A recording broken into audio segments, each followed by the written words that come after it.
has already won his presidential immunity case beginning today at the Supreme Court.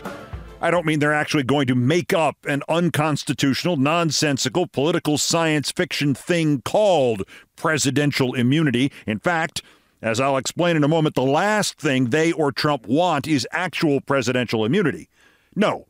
To do its part in Trump's cover-up of his January 6th treason, the Supreme Court only has to do this: pretend, just like Trump is pretending, that the concept of maybe there is presidential immunity is just plausible enough that it has to be debated and adjudicated, and they've already done that.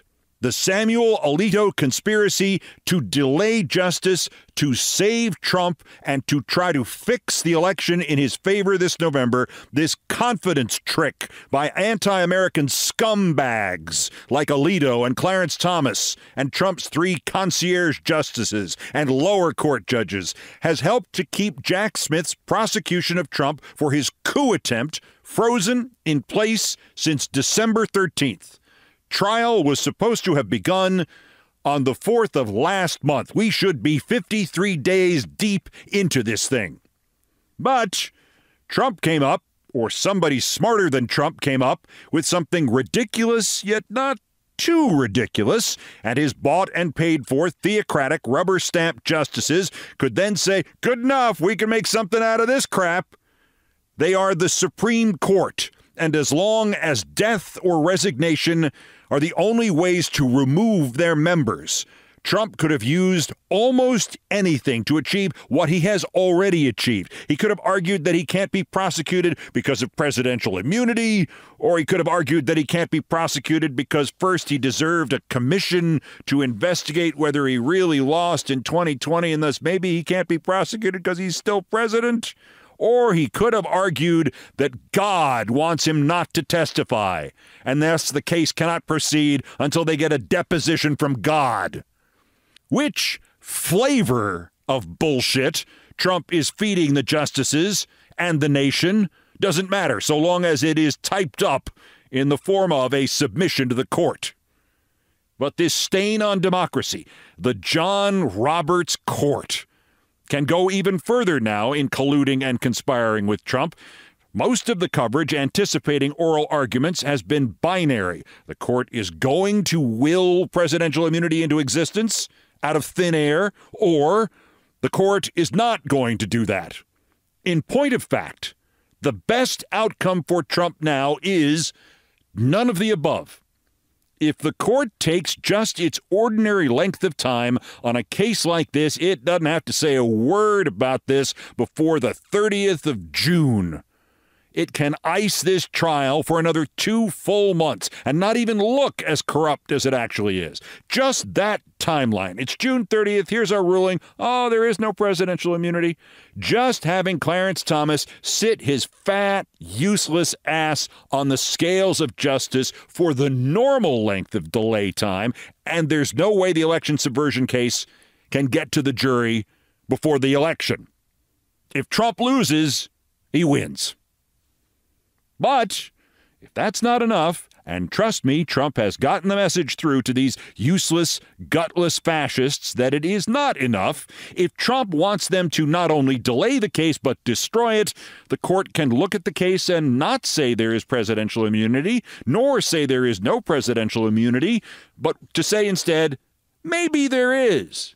And we need to find out if it applies here. We have studied this carefully, Sam Alito can lie, and we have decided that there is a litmus test needed to determine whether or not presidents might have criminal immunity for what they have crimed while in office.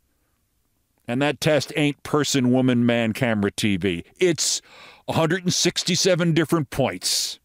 And before Judge Chutkan may resume her little naive attempt to preserve democracy and to put criminals behind bars, she has to apply this litmus test we just made up out of whole cloth to everything in the indictments of Trump gotten by the special counsel. She has to take this new presidential immunity quiz, maybe even seek expert testimony in her own court, to everything in the Trump indictment before she can even begin the actual trial.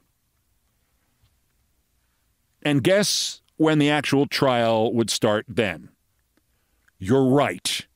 It wouldn't. It wouldn't unless Joe Biden is reelected. So as I said, Trump has already won at the Supreme Court because this is rigged and this is fixed. And we know the names of the people doing the rigging and the fixing, and they are doing so in plain sight. And their names are Samuel Alito and Amy Barrett and Neil Gorsuch and Brett Kavanaugh and John Roberts and Clarence Thomas, and may they burn in hell. And there is not a goddamn thing we can do about them. And no, there's no Mike Johnson with a brief and transient burst of conscience riding to democracy's rescue today. And there is not even a realistic scenario in which the Supreme Court metaphorically shoots itself in the foot and metaphorically shoots Trump in the face and says, well, yes, there is presidential immunity. And there's also a Santa Claus. And there are brownies and elves and UFOs and John F. Kennedy is alive. Because as I said before, the last thing the court or the Republicans or the fascists or Trump want is for there to be actual presidential immunity. Because if come June 30th, they declare it really is extant, there really is presidential immunity. If that happens on June 30th, then Joe Biden is smart. The first thing he would do is arrest and detain Alito and Barrett and Gorsuch and Kavanaugh and Roberts and Thomas, and arrest and detain Trump and cancel the election. Because guess what? If there's going to be presidential immunity, and thus there are no circumstances in which any president is held to any account for breaking any law or betraying this country in any imaginable way, who would you rather have wielding those dictatorial powers, Joe Biden or Donald Trump? A declaration before the election that there is presidential immunity would literally, officially, end American representative government. It would make the president an absolute monarch instantly, that day. And he would have the entirety of the U.S. military behind him. And if the Supreme Court rules that on June 30th, we will be put in that oldest of binds. Would you rather be the person going to the prison camps? Or would you rather be the person sending other people to the prison camps? And sorry, I'll choose being the person sending somebody else to the prison camp every single goddamned time, especially if I know that my dictator is going to be the proverbial benign one who would restore democracy as soon as possible. As fantastical as it is just to speak out loud these crazy, nightmarish things, they are this serious. The Supreme Court ruling that there is presidential immunity would be that earth-shattering, instantly. Lady or the tiger, fight or flight, eat or be eaten. Eat or be eaten. Let me see the menu, please. And what are the specials today? And that, of course, is why the point of the Supreme Court hearing the presidential immunity case, why the point of Trump bringing the presidential immunity case is to have it heard and debated and drawn out and drag on and continue indefinitely and ultimately to fizzle out just late enough that it eliminates the Trump election subversion trial and presumably eliminates the Trump espionage and documents trial, like that one needs more stalling than already being provided by Judge Chutkan. Now, there is one remaining ultimate nightmare scenario, and I suspect that even Trump and his Supreme Court will not try this one, because just to put this structure into place almost guarantees that if Trump loses the election, he will instead die in prison. Will, W-I-L-L, capital letters. No backup plan.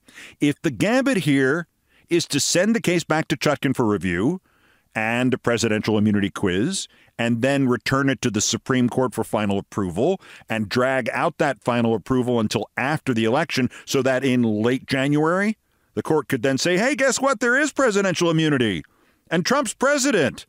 So guess who gets to see that ultimate power menu now? If that is the ultimate play for the ultimate power for Trump, it would blow up irretrievably in Trump's face if he didn't win the election. Because then there are only two scenarios. If the Supreme Court actually delays a ruling until late January or just late November, and the ruling is there is no presidential immunity, and Biden has been reelected, Trump might as well confess he's finished.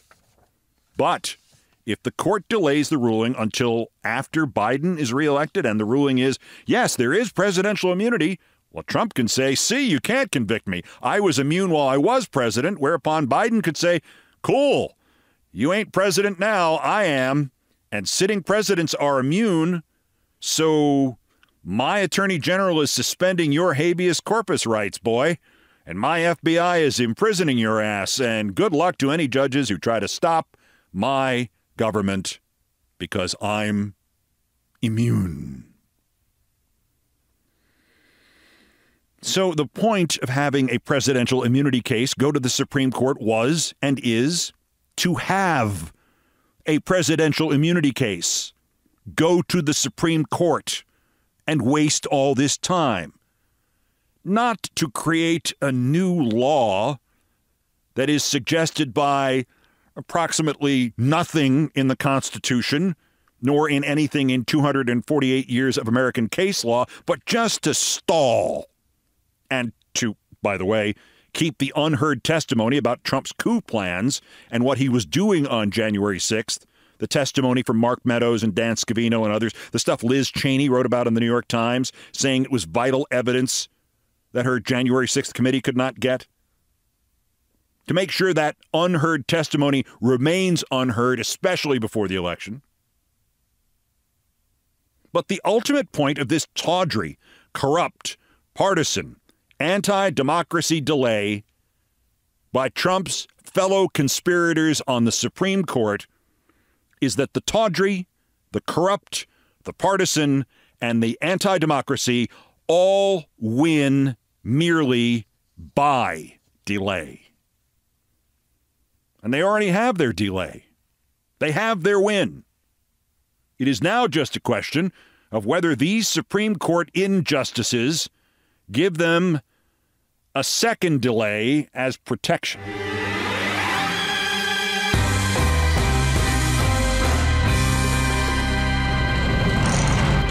Let's run a couple of other headlines. The Arizona election interference fake electors indictments came out near close of business yesterday.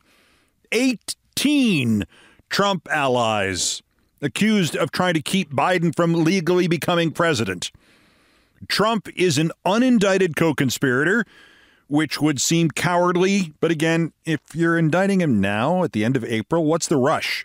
If he's elected, you cannot prosecute him. If he's not elected, you got plenty of time. Or more likely, you'd just be hanging around as backup, ready to prosecute just in case all the other prosecutions failed. Take a number. Arizona, you're number 38. Among those indicted, all of the fake electors, and Giuliani, and Mark Meadows, maybe Ken Chesbrough, two experts I rely on, disagree. One says he is, one says he's not. Mike Roman, the guy who tried to screw up the Georgia case. John Eastman. Boris Epshteyn. Two very interesting names. Christina Bobb and Jenna Ellis. And I'm going to bet on Jenna Ellis turning state's evidence in Arizona.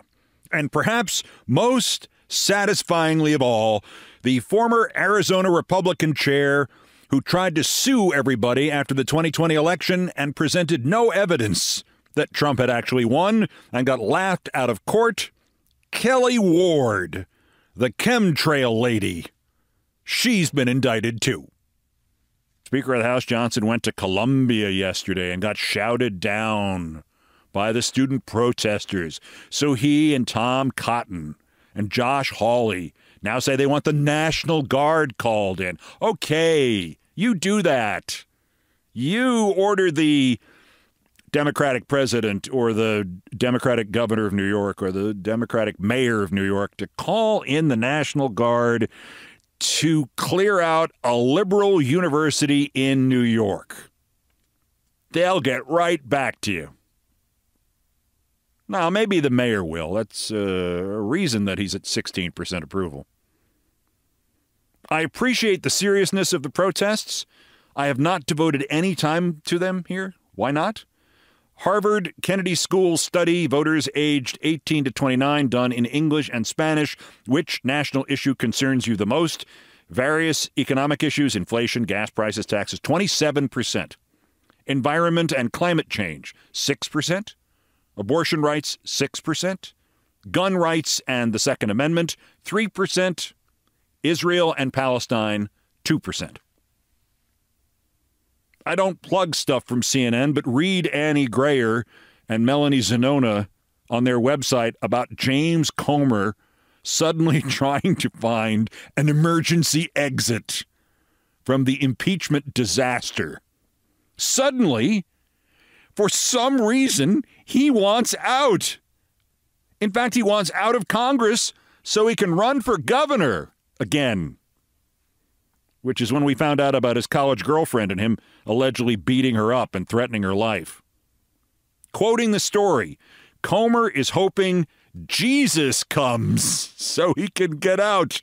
One of the GOP lawmakers who spoke to Comer told CNN he is fed up. He is fed up? Is that he, Comer, or Jesus?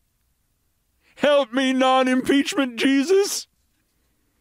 And your daily reminder, as I say endlessly, that democracy is preserved not by the efforts of those of us trying to save it, but by the stupidity of those trying to destroy it. Jesse Waters, who started at Fox as the guy who stalked women reporters that his boss, Bill O'Reilly, didn't like. Jesse Waters is perhaps the dumbest person in America. Don't worry, Trump loyalists, he insisted yesterday. Trump will get out of it. Just like King Kong got out of it.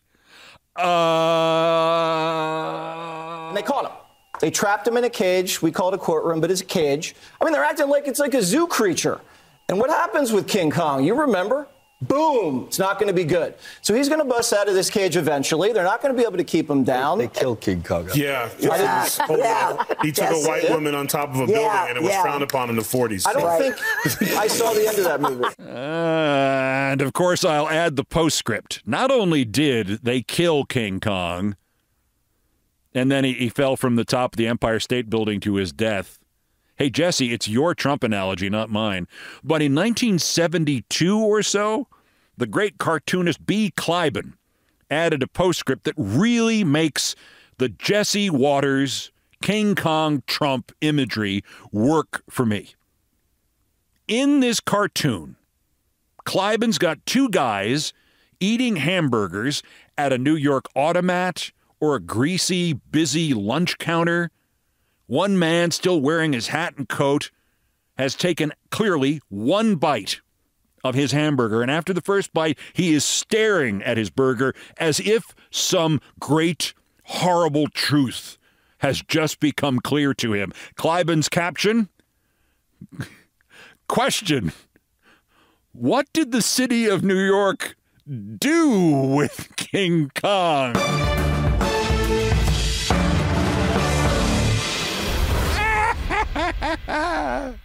He'll get out of it. He's like King Kong. Look out below!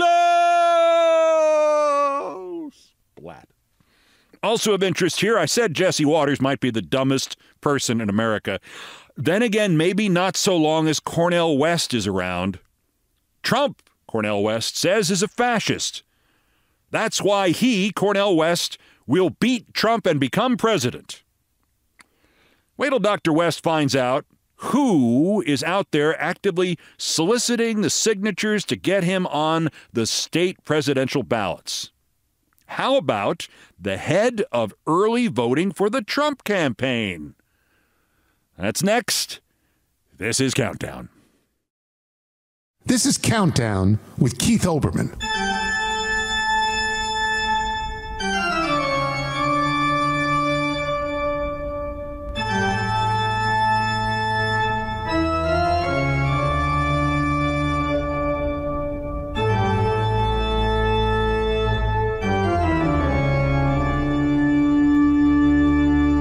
Still ahead of us on this edition of Countdown. So, the Supreme Court. Ever been there? Ever been there on a date? I don't mean the Supreme Court bar and grill. I mean the Supreme Court. The Supreme Court. You ever sat in Clarence Thomas's chair?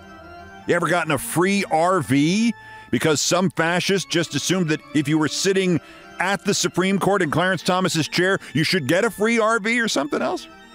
I have experienced all but the latter. My date at the Supreme Court. Ahead in things I promised not to tell.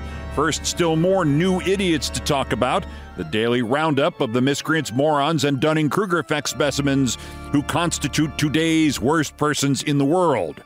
The bronze, worse, the Los Angeles Dodgers. Comedian and singer and dog activist Elaine Boozler has sung the national anthem there at 5 Dodgers games over the years. She has played in the Dodgers' annual Hollywood Stars softball game 10 times and done other volunteer activities involving the team since the 1980s. And Sunday, the Dodgers got her arrested. Boozler, whose bit about how if you sing the anthem, the echo from the public address system at the ballpark comes back to you seemingly 45 seconds later, is a classic. Boozler was taking some of her family to the Dodgers-Mets game Sunday and bringing her baseball bag with her, basically a 10-inch purse. As she went through the security screening at Dodger Stadium, they told her she could not bring that bag into the ballpark because it was not clear. It was not see-through. She pointed out that it didn't say "at" anywhere on her ticket or at the Dodgers' official secondary market ticket site or anywhere else that you could only have see-through, clear bags, and that her bag was absolutely okay to bring into a bunch of other big league ballparks that she'd been to. And they said, you'll have to take it back to your car or throw it away or you can't come in. And she said, back to the car? We just paid $50 to park the car a mile away and it's 80 degrees. And then they told her the rules were there to prevent terrorism and that if she didn't cooperate, they would arrest her. And she said, sure. And then she gave it up and apologized repeatedly for the trouble, even apologizing to the Dodgers security clown who was making the scene. And he said there was no way they were going to let her into the game. And then they arrested her. Arrested her for trespassing. Trespassing while she had her Dodger tickets in her hand. They cuffed her. They cuffed her behind her back. They then handcuffed her to a bench for a couple of hours. They threatened to have her taken downtown and booked. Sergeants, take her downtown and book her. Sergeant, take her down. Sergeant, book her. If she didn't just leave. So after being handcuffed with welts and swollen wrists, she cut her losses and left. In addition to this, as Elaine Boozler noted, somebody with just a little power always wants to exercise it. There's a larger issue. Since 9/11, baseball and the other sports leagues have employed draconian screening processes that you don't even go through at airports. And for nearly a quarter of a century, they have gotten away with insisting they are doing so to prevent terrorism. There has never been an act of terrorism inside a stadium at an American League sporting event. So why the security theater at Dodger Stadium and other places? Why you must have a clear bag? It's so the Dodgers can be certain you are not sneaking something into their stadium, something more dangerous to sports franchises than any terrorist attack that might be attempted by a 71-year-old comedian with a baseball purse. The teams demand clear bags so they can be sure you are not bringing in good food or booze. You can bring in, at Dodger Stadium, up to 1 liter of water or tea or some food in a small clear plastic bag. That's it. Because if you could bring in other food or drink, you wouldn't have to buy the Dodgers' $7 hot dog or their 16-ounce beer that costs $16. $1 an ounce for beer at the ballpark. Elaine had the final word on it, of course. Now she knows why Dodger fans always notoriously arrive late.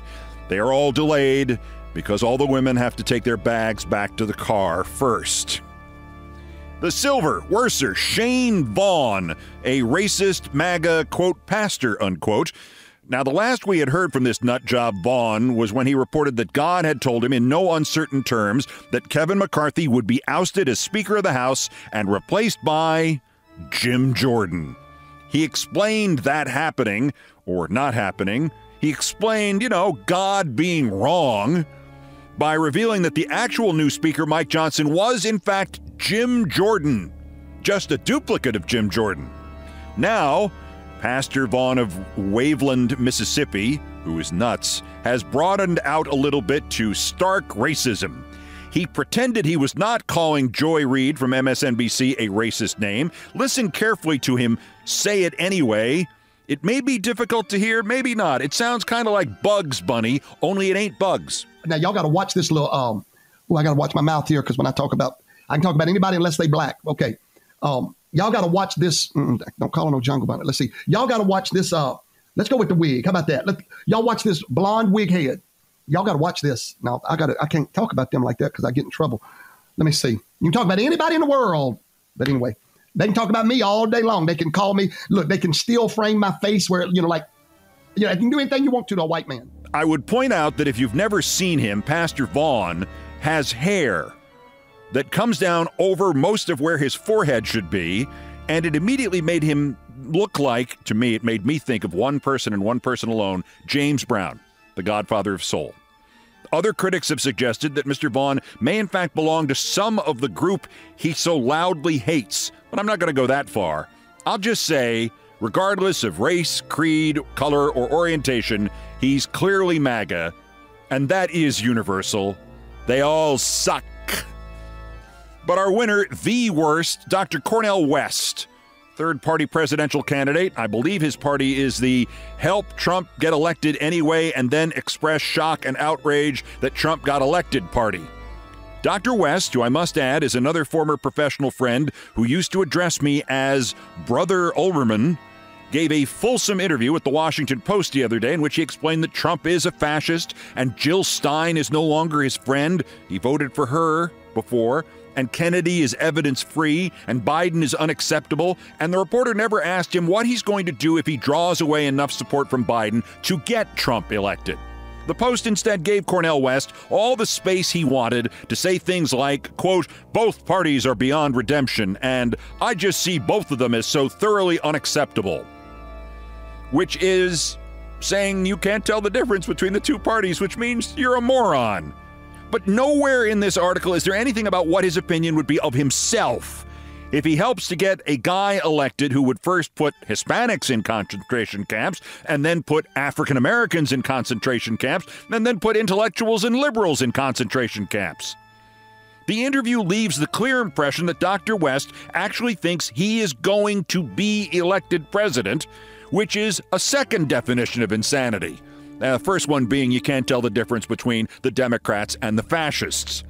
But more importantly, the article never touches on the reality that right now, this minute, the Trump campaign is out there actively gathering signatures on Cornel West's behalf in order to get him on the ballot in as many states as possible to hurt Joe Biden as much as possible. And for once, the Trump campaign is not lying about it. It's doing so in hopes of taking a point or two away from President Biden on November 5th. And how do we know this? Scott Pressler, the very troubled QAnon guy with the shoulder-length hair, whom Lara Trump wanted to give a formal Republican National Committee title to, but didn't, but he's still working for the RNC. He says so, on the record, on tape. This is from the last Trump tour stop in North Carolina. I don't see any ambiguity here, Cornel West. This helps take away votes from Joe Biden. Yeah, he is the far-left Marxist. Yeah. That if we get him on the ballot, it could take a percentage point away from Joseph Biden. Yeah, we're helping the Trump team is trying to get him on there. So there you are, Dr. West. You're a stalking horse. You're a spoiler, you're a prop, you're a stooge, you're a useful Trump idiot, you're a Trump asset. You are, in effect, a fascist and a totalitarian. And the communists would throw you out. And if Trump is lucky and you keep helping him, you will realize all this only when some Trump-beholden law enforcement official comes to arrest you and put you in the camp, where, just to make it worse, they'll put you in the same cell with me. And for as long as we are in there, I will keep repeating only one thing. I effing told you so. Cornel West, asshole, today's worst person in the world.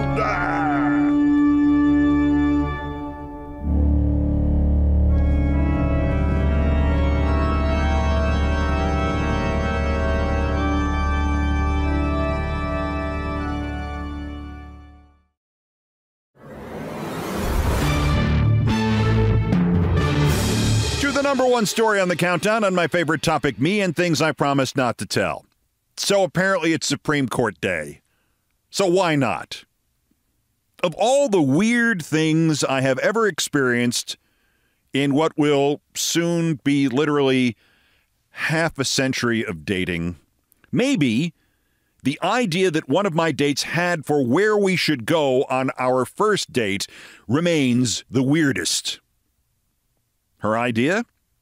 The Supreme Court, where I sat in Clarence Thomas's seat. Unlike him, nobody paid me anything. I didn't try to subvert democracy. But the woman I was out on the date with, she explained how she had done plenty in that regard to subvert democracy. In fact, it was about this time of year, early May, late April of 1998, when I went on my second and last date with this person. She had been one of the originals at MSNBC, and by November of 1997, she had appeared on my first show there as a guest for the first time. She was paid to be there on the show, not on the date, and her name was Laura Ingraham. This began a process that ended in us going out on 2 dates. And something she told me on the first of these dates has resonated with me literally every month since and is relevant to politics today. I know. I did not so much date her as survive her. Even then, before 9/11 helped to slide her cheese off her cracker, I find a diary entry referring to her as Hurricane Laura. That was March 15th, 1998. Beware the Ides of March, Julius Caesar. I didn't. Honestly, and God help me, nearly 48 years of dating, I have not been a kiss and teller. I have dated, I don't know, dozens, a couple of hundred, actually. 13 seriously. With maybe 3 exceptions, you don't know any of their names. One of them, now a political writer, basically lived with me for 3 years. I keep that confidence. So why am I telling this story, violating that? Because not 3 months after that first date, when we were still going out, Laura Ingraham asked me if she could look at a speech I was going to give at Cornell's graduation weekend and offer suggestions. This is so long ago, I literally faxed it to her.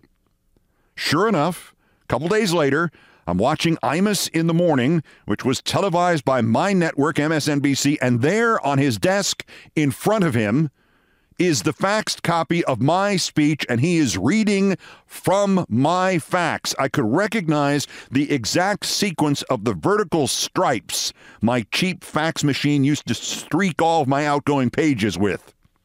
Laura used to go on his show a lot, so to curry favor with Imus, she sent him the speech without asking me. As I told her that day, all bets are now off. So I've told parts of this story before, like she had been a Supreme Court clerk for Clarence Thomas, and our first date consisted of taking me on an insider's tour of the court and having me sit in his chair.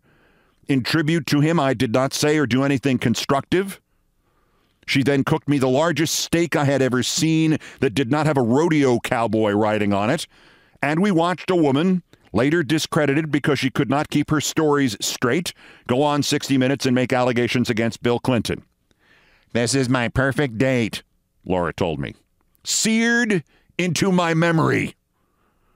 But the important Laura Ingraham story, sitting there in the middle of all the debris, I don't think I've ever told this. The first date was only about 6 weeks after the then First Lady Hillary Clinton got on the Today Show and blamed the, at best, exaggerated scandal about her husband and Monica Lewinsky on the, quote, vast right-wing conspiracy. That is so stupid, Laura said that night as she showed me her small office upstairs. I expected that she was about to decry the idea that Republicans would exploit television, talk radio, and the brand new internet to try to bring down a president from the other party, and I said so, naive little boy that I was.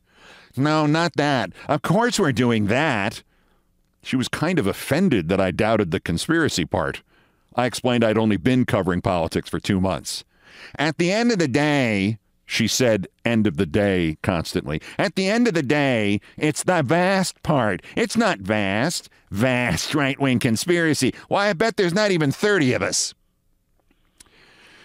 Laura Ingraham then explained that she was essentially the central desk for what she called the miniature right-wing conspiracy. She showed me a printed page that had the fax numbers of about 24 people. There at the top are the sources, she said. There was Ted Olson, the attorney, founder of the so-called Arkansas Project and the husband of Barbara Olson, a constant presence as a talking head on cable news. She later died on 9/11. Everybody liked her. There were several numbers in the office of independent counsel Ken Starr. One of them read B. Kavanaugh. I said, who's that? She said, nobody important. The only other name I remember was Spencer Abraham, who then was a senator from Michigan. She said they, including the people in Ken Starr's office, sent her all the rumors, the ideas, stuff about Clinton, stuff they made up, and she distributed them to the other parts of the list. That's these numbers. One number was marked Hannity Radio, another Hannity TV, O'Reilly Radio, O'Reilly TV. There was one for Limbaugh. There was one marked Justice Thomas, and I pointed to it. He likes to stay informed. Now, maybe the most important name's not on that list. That's Matt Drudge. She said Matt Drudge used all of her stuff, but he didn't want any of it to be traceable. Very big on not traceable. So I never fax it to him, she said. I just give it to my brother. This is when she still liked her brother. He sees Drudge all the time. He gives the stuff to Drudge. Now, over here is my baseball collection. See, there were reasons to go out with her.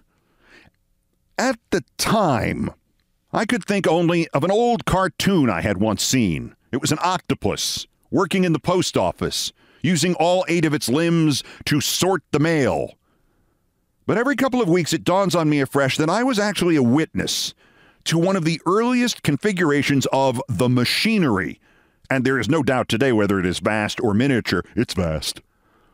The machinery that links the right-wing politicians and those who are supposed to be above the fray, like Supreme Court justices and special prosecutors and people like that there, with the right-wing publicity outlets that pretend to be news organizations like Fox and Drudge and OAN and Newsmax, and the ones that don't even pretend, like those who succeeded Limbaugh. This machine is, in fact, everything that your typical paranoid, conservative, Republican, fascist, Trumpist thinks is being run by George Soros or Bill Gates or Dr. Fauci or me. You want to be able to say there are reports or accusations about some Democrat or liberal figure or celebrity? Well, somebody puts a rumor in at one end of the machinery, or somebody makes up a rumor at one end of the machinery. It is then sent to dozens of other people. They repeat it. Voila. Suddenly there are reports.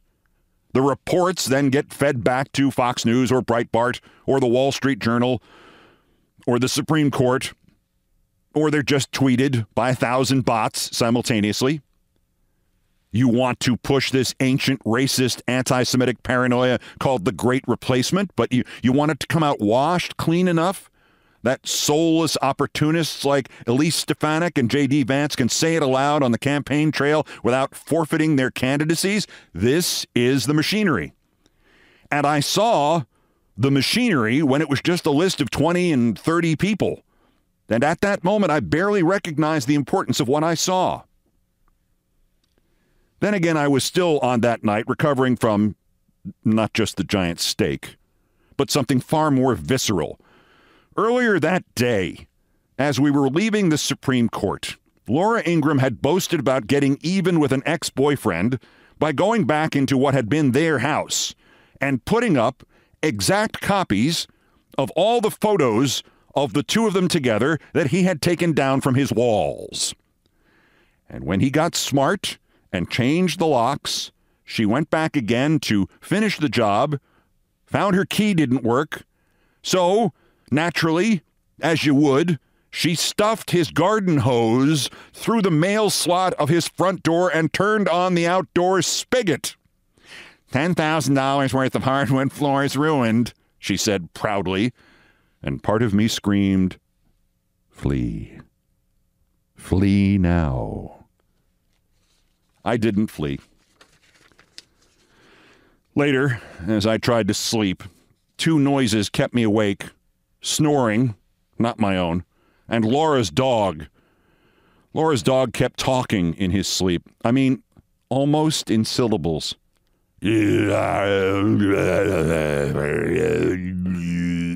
Like that. It was something like 25 degrees out, and I was on the second floor, and yet I resolved that if her dog really did make that last leap to formulate actual syllables, and it turned out her dog was the one telling her what to do, I was simply going to leave by the window without bothering to open it first. The next morning, Laura and I walked her dog. We got to an empty field. She threw a tennis ball. He went and got it. She cocked her arm back again. He took off, loving life as he did. She did not throw it. He went 40, 50, 60 feet, then stopped and looked back at her with such disappointment and even a sense of betrayal. And she said loudly, without a trace of affection for him or anything else, "Wait for it," which is when I realized I was being courted to be the next dog. A few weeks later, back home in New York, I got home from working an early morning shift filling in for the commentator Paul Harvey at ABC Radio. I was just waking up from a tortured nap when the phone rang. "It's Laura, I'm downstairs. We're going to my old law firm's party at the museum." I said I was exhausted. "We're going, or I'll just stay here at this payphone outside your place calling you all night." We went. The next opportunity probably was going to be me on the wrong end of a hostage drama. Turned out she was not invited to her party. "We're crashing it. I'm going to drink heavily." Frankly, it was a great party. I got to meet Hillary Clinton's mother and her brother. And if you think the fascists are completely sincere about everything, even their neuroses and their paranoia, no, Laura Ingraham hugged Hillary Clinton's mother and Hillary Clinton's brother. They seemed to be friends. Later, we wound up meeting friends of her in the Oak Bar at the Plaza Hotel where she kept drinking. I was astonished. After about her sixth Cosmopolitan, on top of everything she'd had at the party, she began to droop, her head nodding like a bobblehead doll. Her friend said, "Okay, that's it. We'll take care of the check. You take care of her." She had not gotten a hotel room or anything. And if you've ever heard of anybody who needed to be poured into a cab because they were so drunk, you don't really know what that means until you have to pour them into a cab. Frankly, I wanted to put her in a hotel somewhere, but the spectacle would have made the gossip pages. She basically could not stand up. So I took her to my apartment, put her into my bed, and I went and slept on the couch at the far end of the apartment, which is where I was hours later in the morning when she woke me up because she came parading through using my phone to call my assistant to get a car sent to my address to take her to the airport and to make sure that everybody in my office knew she had stayed overnight at my apartment. And all I kept thinking was, why didn't I follow my instincts? My instincts said flee. I fleed not. Of course, if I had fled, I would have missed seeing the telephone tree of the miniature right-wing conspiracy, wouldn't I?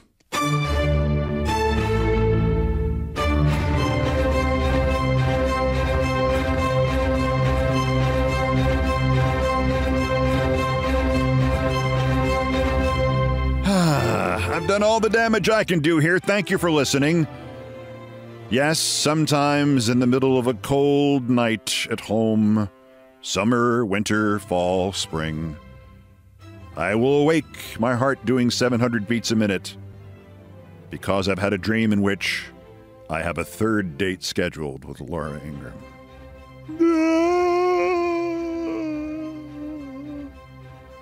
You may scream, but they'll never hear you over the sound of her voice. Countdown musical directors Brian Ray and John Philip Chanel arranged, produced, and performed most of our music. Mr. Ray was on the guitars, bass, and drums. Mr. Chanel handled orchestration and keyboards. Produced by TKO Brothers. Other music, including some of the Beethoven compositions, arranged and performed by the group No Horns Allowed. The sports music is the Olbermann theme from ESPN2, written by Mitch Warren Davis, courtesy of ESPN Inc. Our satirical and pithy musical comments are from Nancy Faust, the best baseball stadium organist ever. Our announcer today was Tony Kornheiser, and everything else was pretty much my fault. That's Countdown for this, the 195th day until the 2024 presidential election, and the 1,206th day since Defendant J. Trump's first attempted coup against the democratically elected government of the United States. Use the 14th Amendment. Use the only thing the Supreme Court will give us, the not regularly given elector objection option. Use the Insurrection Act. Use the justice system. Use the mental health system to stop him from doing it again while we still can. The next scheduled countdown is tomorrow. Bulletins as the news warrants. Till then, I'm Keith Olbermann. Good morning, good afternoon, good night, and good luck.